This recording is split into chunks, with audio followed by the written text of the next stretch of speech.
We got the October update for Xbox. Turtle Rock, the developer behind Back 4 Blood, talks about how Game Pass is important for the game. And Starfield seemingly looks like it's going to be a huge game. There was a leak that came out about it back in September, but it looks like that leak may be false.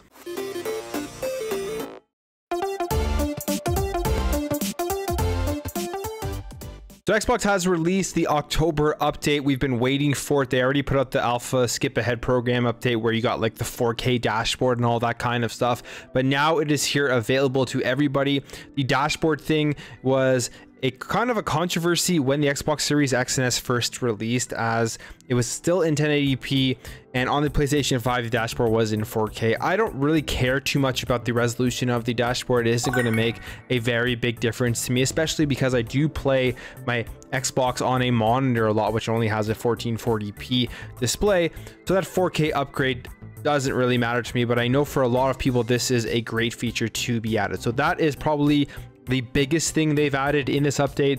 If you log in right now and you're on a 4K display, you're going to see a lot sharper image on the Xbox user interface. Now, besides that, they added two more things that are decently interesting, and one of them is the quick access settings button here. If you see here right beside the menu with the window button, it says quick settings, and if you hit that, you get quick access to night mode, high contrast, and controller remapping.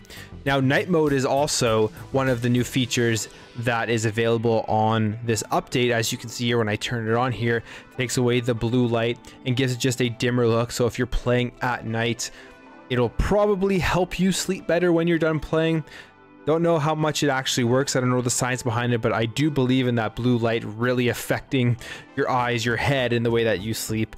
They have those special glasses some people wear, which cuts out the blue light, and this kind of does that for you itself. Now, this setting itself actually is pretty in-depth, as you can go to the night mode and you can change preferences like the display and the amount of dim there is and the amount of the blue light filter there is, and then you can move these bars across and you can see how it changes with the Xbox logo.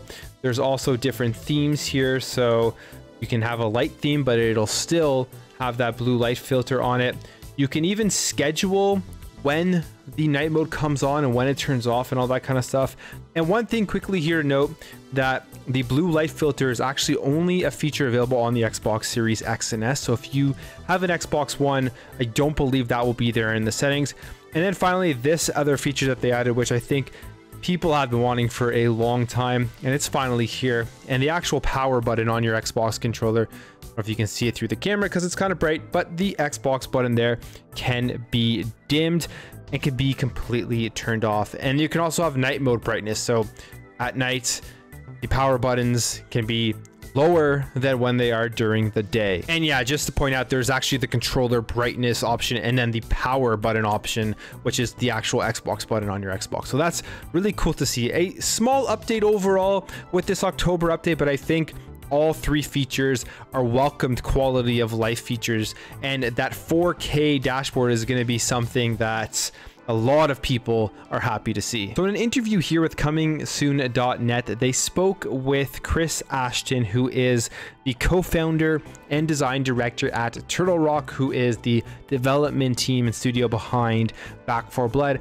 As we know, was a day one Xbox Game Pass game, and was a game before it even got announced for Xbox Game Pass that had a lot of hype around it. People were really excited to see the spiritual successor to Left 4 Dead, as this is a game that people have been waiting for a long time, since the last Left 4 Dead game. And I've played some Back 4 Blood already. It's been a great time and I've absolutely loved it. It's a lot of fun. I love the card system. It's fast paced. There's lots of action, and it can be scary at times when you're running for your life. But Chris Ashton talked about Game Pass, which is like one of the big things with this game. The fact that it was on Game Pass. It was a day one Game Pass game, so you didn't even really have to think about wanting to purchase this game. If you were on the fence, you're going to be able to try it out right away. And he was asked why launch this game onto Xbox Game Pass when it was a game that already had a ton of hype around it. Because even if this game didn't come to Game Pass, it probably would have still done decently well. And Chris Ashton says here that it was pretty big for them. He says part of it is that it's a multiplayer game, it's a co-op game, and we have PvP. And with a multiplayer game, your community is super critical, and matchmaking times depend on having enough of a pool. And obviously with Back 4 Blood, crossplay, you can play with anybody across PC. It really opens up that pool. Then you have everybody who's accessing the game on Game Pass PC, on Game Pass console, and on other platforms. So you can play this game pretty much with anybody, no matter where they're playing. And one of the coolest things I've already experienced with Back 4 Blood is I was in a party of 4. We had 2 people on Xbox and 2 people on PC through Xbox Game Pass, and just in the Xbox app on PC and on Xbox in a party, and everything was just working great. And that's one of the best things about the Xbox ecosystem, that all that stuff works so seamlessly that if your friends don't have an Xbox but they have Game Pass on PC, you can still easily just jump into an Xbox party and play these games with them. He goes on to say here that he thinks Game Pass is awesome because it removes the barrier. If it is not something you would normally play, it seems like a social thing and you're more of a social player, it doesn't really cost you anything to try out. And one of the things he actually experienced himself was jumping into a game during the beta and playing with a bunch of people who didn't really play FPS games, didn't play these zombie shooter games. They were rhythm game players, but because, I mean, the beta is free to jump into, and then the same thing will happen when it's on Game Pass. You try it out because you don't really pay anything. If you're already subscribed to Xbox Game Pass, you're just paying that monthly fee. You're getting access to all these games. So all in all, I mean, just more good news from developers when it comes to Game Pass. We always like to talk about recently, like the growth in the numbers and all that kind of stuff, but at the end of the day, Game Pass is always going to be successful because developers see the benefits of it. They want to put their games on there to get more reach, and they're going to be people who see all of the amazing games that come and continue to sign up for the service, which means the service is going to continue to grow, and also means that as subscribers, we're going to get continued great content on Xbox Game Pass. So there's some weird stuff going on with Starfield because of a leak that came out back in September. Now, the other day, Bethesda put out a video going over some interesting stuff about Starfield, giving us the time period is going to take place in, letting us know about like factions and that you can join a faction that is a religious cult.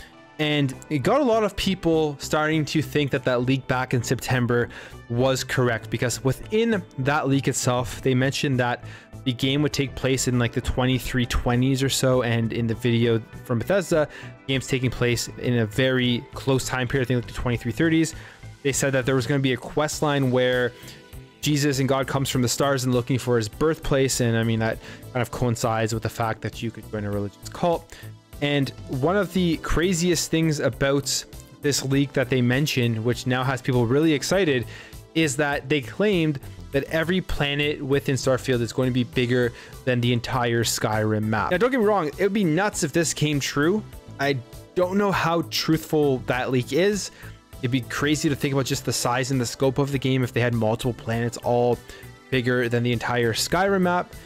The amount of hours and time you'd be able to sink into that game, I just can't even imagine it. But it seems like this leak, even though they were getting some of the things correct based off of the most recent video from Bethesda, may not actually be true. It's kind of weird what's going on, because you have people kind of going back and forth on it. The one thing that has happened here is that the actual original poster themselves, or apparently the actual original poster, has said that the claims and the leak that was made was false. But then you keep going down to the Reddit feed and everything, and someone here says, technically no, the trip idea of this guy doesn't match who wrote the original post. The original post was liquor but didn't have a trip, but this guy you're linking has an actual trip. There's no proof that these two are the same. And there's all this kind of stuff going on, whether this leak is correct or not, right? It doesn't really matter. Here's the thing. Starfield is going to be, in my opinion, one of the biggest games of the year, one of the biggest games of this generation, not only in its size and scope and what you're going to be able to do in it, but just how it's going to affect the video game industry and its impact on the game industry, because it's coming to Game Pass on day one. And you know that's going to have a massive impact on Xbox, the Xbox ecosystem, people signing up to the service, people buying Xboxes and getting PCs and signing up to Game Pass in order to play this game. So that is going to create just so much hype between now and the time that the game releases. You're going to see tons of stuff like this with more leaks and more information coming out, and people's patience about wanting to see more about Starfield between now and November 22 is going to wear thin as we get closer. So we're going to have lots of leaks, lots of speculation and things to talk about. But either way, the video they showed the other day from Bethesda, it's pretty encouraging. Some of the stuff that they showed off the game looks like it's going to be an amazing RPG and a ton of fun. And if the leak somehow is true about single planets being bigger than the entire Skyrim map, it's absolutely nuts. But you got to just make sure, don't listen to everything you see on the internet, because funny how even though some of the stuff that they claimed was similar to what they talked about in the video, they later are saying that the entire thing was actually false. But anyways, guys, that's it for me. Let me know what you think about all this stuff in the comments below. Are you going to try the night mode? What do you think about the 4K UI update?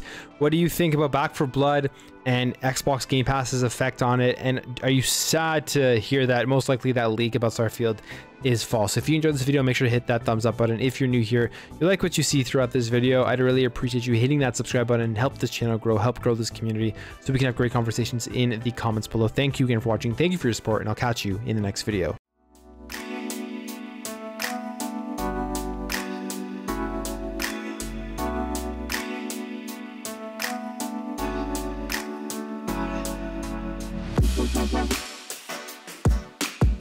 We'll be right back.